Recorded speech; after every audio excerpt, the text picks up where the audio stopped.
కానీ వాడెవడు తెలిసిందా? మన దందాలను దోపిడీలను అడ్డుకునే మగాడు ఈ ఆంధ్రాలో అవతరించాడంట. ఎవడు వాడు? ఆంధ్ర పోలీసా లేక సెంటర్ నుంచి వచ్చిన సెస్ల ఆఫీసరా? కాదు బాయ్, అయితే వాడు బలరాం, బందిపోడు బలరాం.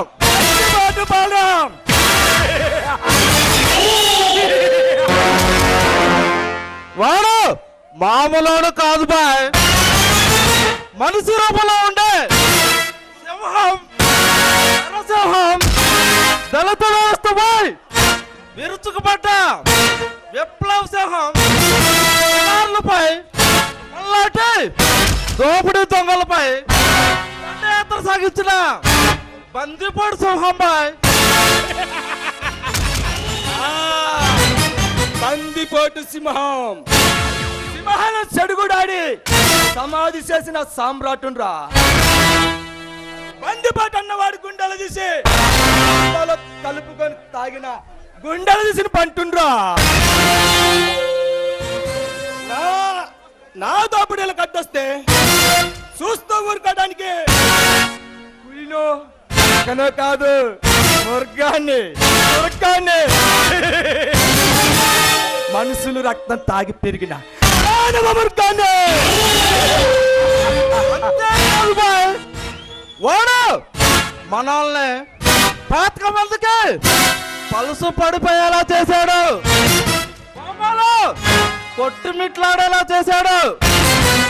చూస్తే రాడుదేలే రౌడీలైనా కుటుంబ తాగే గొండాలైనా పరారవాల్సిందే. వాడు చేతి తప్పతున్నాక తెల్ల దొరలైనా తుపాకీ పట్టుకున్న టక్కరు దొంగలకైనా జాయిట్స్ జారిపోవాల్సిందే. వాడంత పట్టుగాడా?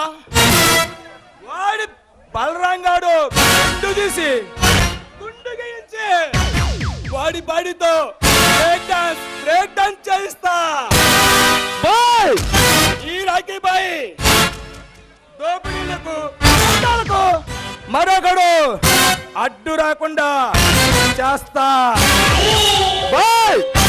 వాడి కోపం కోసం పౌరుషం చూస్తుంటే దొరకత్తి కన్నా వల్ల చావుకే భయం పుట్టించే పల్లాడి సింహంలా కల్పిస్తున్నాడు. వాడి సింహమైనా పెప్పిలైనా ఈ భాషతో పెట్టుకున్నాక వాడి పాడే బంగాళాఖాతంలో కలవాల్సిందే. మరో సింహంతో వేట ఆడాలంటే వాడి ఒంట్లో వణుకు పుట్టాలి. ఉండాలిరా వాడి సావు. ఆ బందిపోడు సింహం నల్లమల్ల నీళ్ళు తాగుతున్నా, చింతపళ్ళు ఏదో తీరుతున్నా బంధించి ముందుంచుతా. ఈ యమకింకరు వేటంటే పగబట్టిన పాము కన్నా ప్రమాదమని వాడికి తెలియాలి. సింహం మన దారికి మనకి ఎదురు తిరగాలంటే గుండెల్లో ఒంట్లో వణుకు పుట్టాలి. వాడు సావు. మీ పాపానికి కారణమైన ఆ పొద్దుపాటు సింహాలు వేటాడుకొని వస్తా.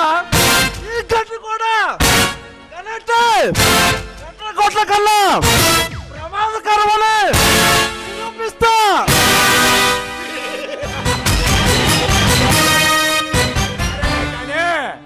నజీర్ గారు ఎక్కడ్రా?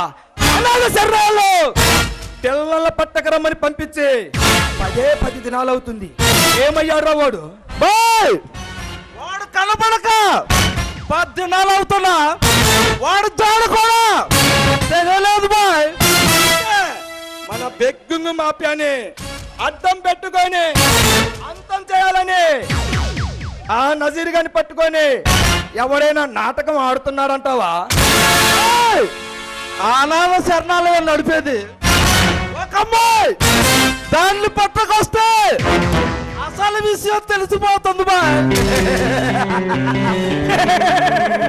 అరే కానీ అమ్మ సంగతి తమ్ముడు చూసుకుంటాడు.